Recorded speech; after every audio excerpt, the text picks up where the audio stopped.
سکون ڈرامے کی نیکسٹ ایپیسوڈ میں دکھایا جائے گا کہ گڑیا ہمدان کے بیہیویئر کی وجہ سے بہت زیادہ اپسیٹ ہے۔ وہ اس انگیجمنٹ سے بھی زیادہ خوش نہیں ہوگی اور ہمدان بھی اب انگیجمنٹ کرنے سے کترائے گا، لیکن اینا ہمدان کو کنونس کر ہی لے گی اور کہے گی کہ مجھے پتا ہے اگر میں آپ کی زندگی میں نہ ہوتی تو گڑیا کا ساتھ آپ کی زندگی کی سب سے بڑی خوشی تھا۔ میں نہیں چاہتی میری وجہ سے آپ اپنی اس خوشی سے محروم رہیں، پلیز آپ گڑیا سے خوشی خوشی انگیجمنٹ کر لیں۔ اب جس دن ہمدان اور گڑیا کی انگیجمنٹ ہوگی اس دن اینا گھر میں اداس اداس پھرے گی اور اسے خود بھی اپنی ان فیلنگز کی سمجھ نہیں آئے گی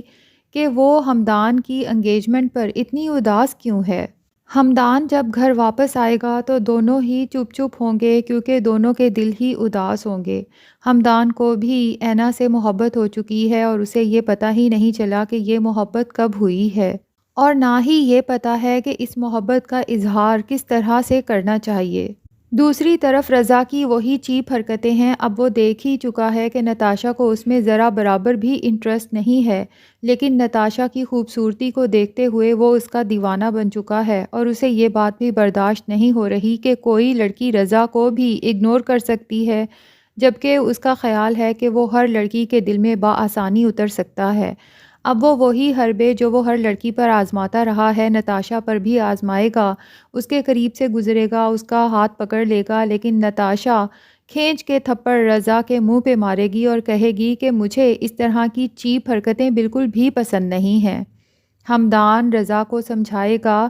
کہ تم نتاشا کو اینا سمجھنے کی غلطی مت کر لینا، یہ ڈیفرنٹ لڑکی ہے، لیکن رضا ہمدان کو چیلنج کرے گا کہ تم دیکھ لینا میں نتاشا کو بھی اپنا بنا کے ہی ہٹوں گا۔